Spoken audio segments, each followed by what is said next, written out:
As the morning sun filtered into the kitchen, I brewed my coffee as usual, gazing at the flowers in the garden through the window. I hadn't yet realized how precious this peaceful morning routine was. "Emily, time to get up." I called out towards the second floor. No response. Lately, my daughter Emily had been acting a bit strange. A few minutes later, I heard footsteps coming down the stairs. Emily appeared. "Good morning, honey." "Morning, Mom." Her usual bright smile was missing. My 14-year-old daughter suddenly seemed to have a more mature expression. "Breakfast is ready. Pancakes with blueberries, your favorite." "Sorry, Mom. I'm not eating today." With that, Emily hurriedly headed for the front door. As I heard the door close, I let out a sigh. I wonder what's wrong. My husband Mike came downstairs. "Morning, Sarah. Has Emily left for school already?" "Yes, she just left." Looking at Mike's face, I was a bit surprised. He had bags under his eyes and couldn't hide his fatigue. "Are you all right? You look awfully tired." "Oh, I'm fine. Just a bit busy at work." Mike's words trailed off. He always worked diligently at his job in research and development at a pharmaceutical company. But lately, something was different. I could sense some kind of pressure. Did something happen? At the company? No, nothing. Just business as usual. Mike smiled lightly, but that smile seemed forced. After breakfast and Mike left for work, I started on the housework. While vacuuming, my mind was full of thoughts about Emily and Mike. Suddenly, my eyes fell on a photo frame in the living room. It was a picture of Emily with her best friend Jessica. I remembered that Jessica had been coming over a lot recently. I wonder if Jessica has some troubles too. Something was off with my family, but I couldn't pinpoint the cause. I stopped in front of Emily's room. I pulled back my hand that was about to knock. "It's okay, Shirley. All teenagers go through phases like this," I muttered to myself reassuringly. But deep down, I couldn't shake the feeling that something serious was happening. That afternoon, I was cleaning Emily's room as usual. After making the bed, I was picking up things from the floor when the trash can caught my eye. "Oh right, I need to empty this." As I lifted the trash can, a small box rolled out. I picked it up without thinking. "This is..." I caught my breath looking at the box in my hand. It was a pregnancy test. Used ones were inside. Surely not. Emily. My mind went blank. Why would my 14-year-old daughter have something like this? I stood there in disbelief.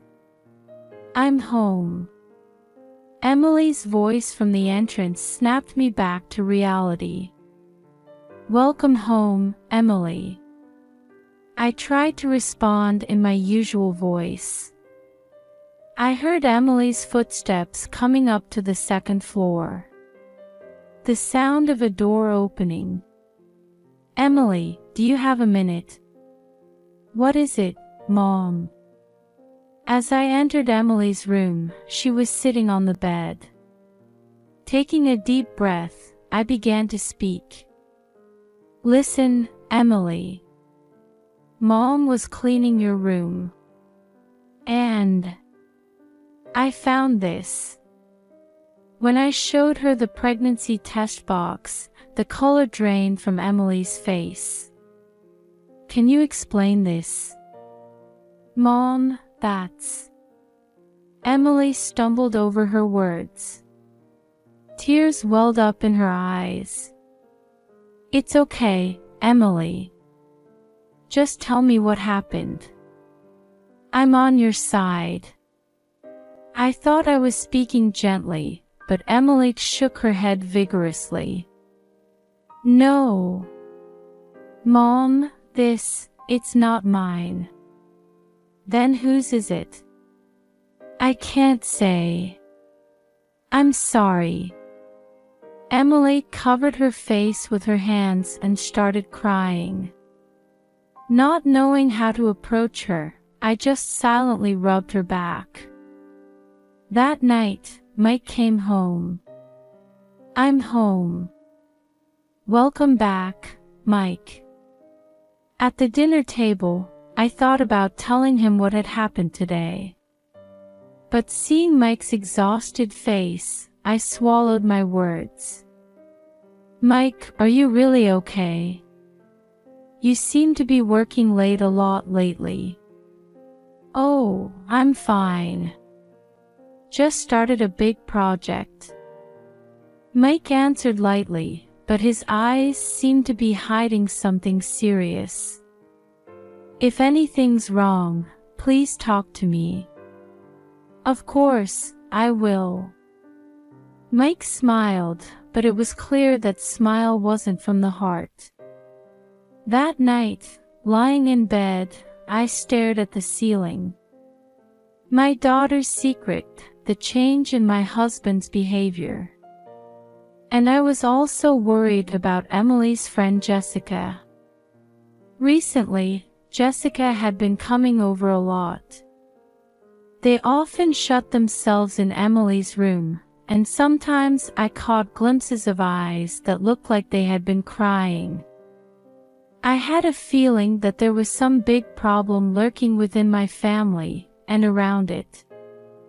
That feeling was tightening my chest. Maybe I should talk to Jessica tomorrow. Thinking that, I closed my eyes with an uneasy feeling. 3 days had passed since that day.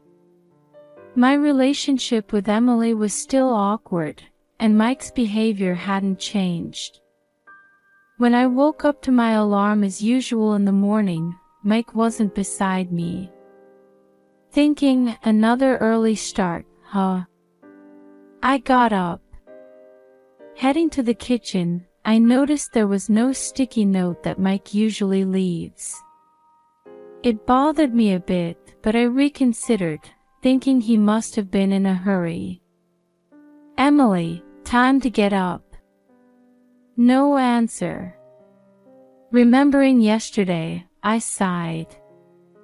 I knocked on Emily's door. Emily. No response. Nervously, I opened the door, but Emily wasn't there. The bed was made, looking just like last night. That's odd. I hurriedly called Mike's cell phone, but it was turned off. Emily's phone was the same. Panic was welling up. I tried to calm myself with deep breaths, but I could feel my heart rate increasing. A few hours later, I was at the police station. Mrs. Johnson, since when have you been unable to contact them? Last night was the last time. When I woke up this morning, they were both gone. The officer listened to my story seriously, but I could see the questions in his eyes. Were your husband and daughter having any problems? I stumbled over my words at that question. Emily's pregnancy test, the change in Mike's behavior. But I hesitated whether I should talk about it. Not really. I started to say, then stopped. Actually, after I told the officer everything, a missing persons report was filed. When I got home, the silence of the house became unbearable. From that day on, every day was like hell. Waiting for calls from the police, continuously calling acquaintances and relatives. But no one knew where they were. I tried to contact Jessica, but her phone was also unreachable. I visited her house, but no one answered.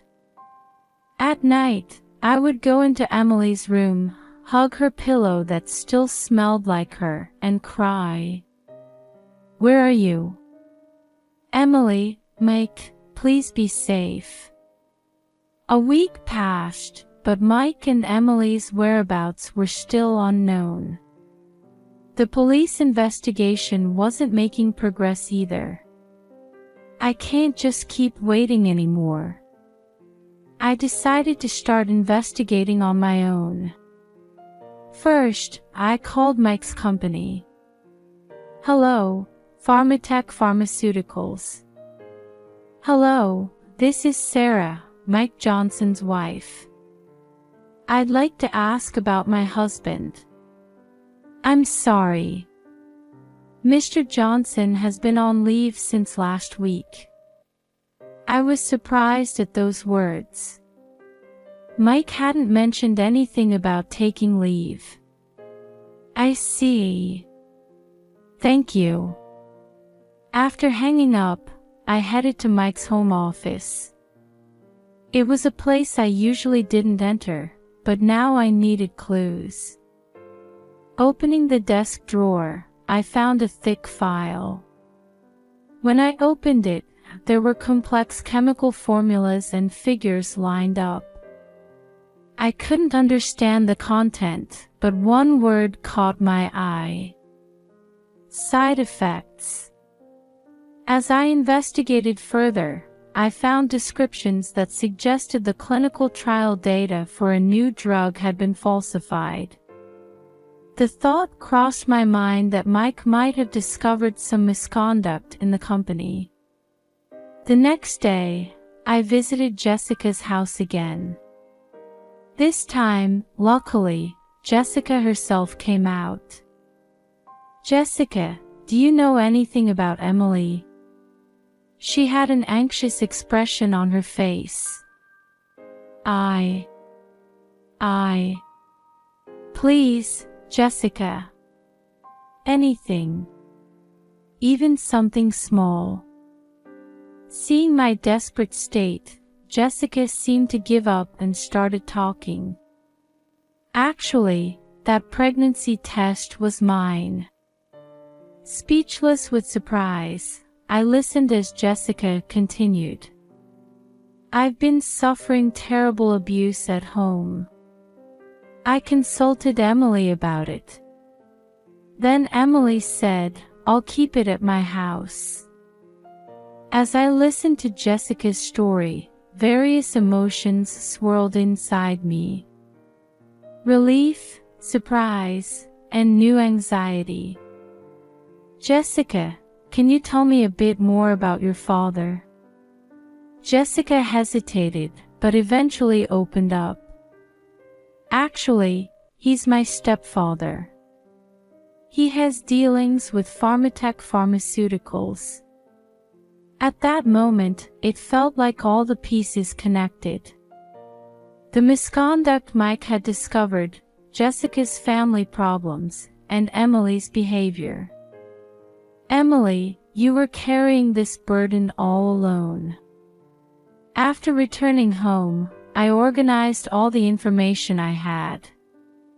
The company misconduct Mike had discovered, the secret of Emily's friend that she was keeping, and the sudden disappearance of both of them.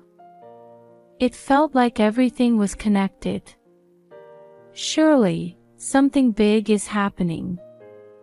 I renewed my determination to find my family and to reveal the truth. I decided to do everything I could. When I called the police to relay the new information, a voice replied, "We have a new development." My heart raced. Rushing to the police station after receiving their call, I listened to the detective's report with mixed feelings of expectation and anxiety. However, the content was disappointing. We received new eyewitness information, but it didn't lead to any concrete evidence. "I'm sorry." The detective looked at me sympathetically as I deflated. "Mrs. Johnson, please don't give up. We're doing our best." Nodding at those words, something changed within me. I can't leave this to others anymore. I have to uncover the truth myself. The next day, I visited Pharmatech Pharmaceuticals. I thought there might be some clues about the documents I found on Mike's desk. When I introduced myself at the reception as Mike Johnson's wife, a man from the HR department promptly came to meet me.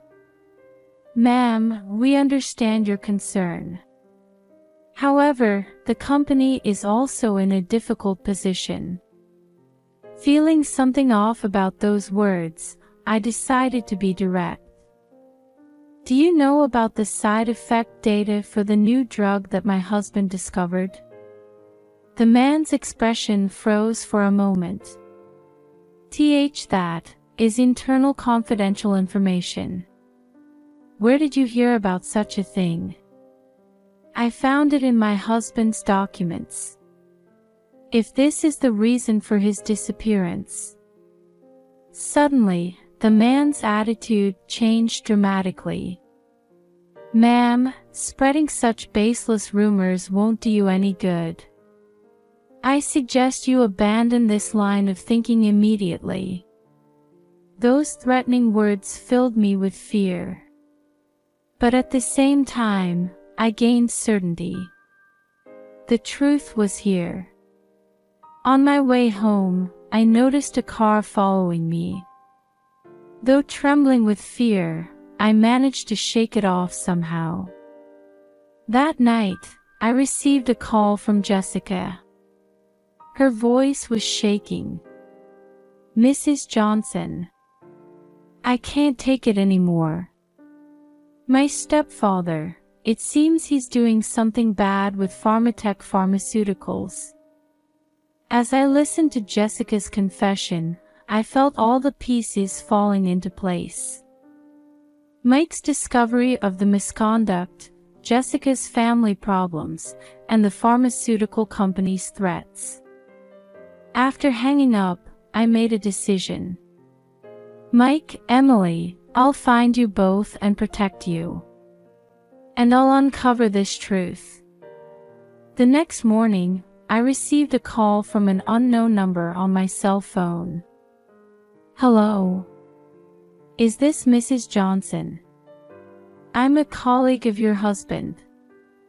A low, tense male voice. My heart raced. "Yes, that's me. Do you have news about Mike?" "Ma'am, your husband is trying to do the right thing. But it's dangerous." At that moment, I realized. The owner of this voice was the whistleblower helping Mike. "What do you mean? Where is Mike?" "I can't say much, but your husband discovered that the side effect data for a new drug was falsified. He's trying to expose it, but the pressure from the company." As I listened, all the mystery started to unravel. The misconduct Mike had discovered, Jessica's stepfather's involvement, and how Emily was trying to protect her friend. But why did they suddenly disappear? They found out about Jessica's home situation. If they exposed everything, Jessica's situation might worsen. I gasped at those words. Mike and Emily had been agonizing between justice and friendship. Please, tell me where they are. I beg you. After a moment of silence, the person quietly gave me an address. It was an old warehouse in an industrial area. Be careful. You might be being watched too. With those final words, the call ended. I took a deep breath and decided on my next action. I hesitated whether to inform the police, but considering the possibility that the company's influence might extend there, it seemed too risky. I have to go myself. That evening, I was heading to the specified warehouse. In the deserted industrial area, I stopped my car in front of one building, with a mix of anxiety and expectation. With a trembling hand, I turned the doorknob. As my eyes adjusted to the dim interior, I saw two familiar figures. Mike. Emily. The two of them looked surprised as I rushed towards them. Sarah, ow. Mom. The three of us embraced, tears flowing unstoppably. I understand everything now. About the company's misconduct, about Jessica. You both did well. Mike and Emily had complex expressions, but they soon turned into smiles of relief. It's okay now. Let's solve this together. With those words, the long days of anxiety and loneliness came to an end. However, this was also the beginning of a new battle. A battle to reveal the truth to the world and realize justice. The bond of family can overcome any trial. With that conviction, we began preparing to take our next step. In the dim space of the warehouse, our family of three exchanged a long embrace. The tears wouldn't stop. It was a complex emotion, a mix of relief at finally finding each other and anxiety about what was to come. Mike, Emily, I was so worried. My voice was trembling. Mike let out a deep sigh. Sarah, I'm sorry for making you worry. But I thought it would be dangerous if I told you. Mom, I'm sorry. Emily's eyes were glistening with tears. We sat down at a table in the corner of the warehouse and began sharing the whole truth. Mike had discovered that the side effect data for a new drug had been falsified and decided to blow the whistle internally. However, when he learned that Jessica's stepfather was involved, he agonized over the fact that a simple exposure might worsen Jessica's situation. So I was gathering evidence while looking for a safe way to expose it. Mike's expression was serious. Emily confessed that she sympathized with her father's sense of justice and had been acting together with him to protect her best friend Jessica. Mom, I'm really sorry about that pregnancy test. But I wanted to protect Jessica. I squeezed both their hands. I understand. You were both trying to do the right thing. Just then, Mike's phone rang. It was from the whistleblower. Thank goodness you're safe. A voice of relief could be heard. Mike had made a plan to hand over the collected evidence to a trusted journalist. That plan was executed, and a few days later, the pharmaceutical company's misconduct was widely reported. The social reaction was significant, and the pharmaceutical company was subjected to an investigation. Jessica's stepfather was arrested, and she was moved to a safe environment. Jessica, it's okay now. I smiled as I watched Emily calling her friend. That night, we sat together on the living room sofa. I've learned from this experience, I said quietly, that family bonds can overcome any trial, and the importance of having the courage to stand up for justice. Mike and Emily nodded. But from now on, let's overcome everything together, no matter what happens. No more secrets. I promise, Mike said with a serious expression. Me too, Emily nodded firmly. Outside the window, a new morning was about to begin. Like a symbol of our family's new start. Through this experience, we became stronger as a family. And we learned the importance of standing up for justice. There may still be many trials ahead in our lives, but I'm sure we can overcome them together. With that certainty, I looked at my family.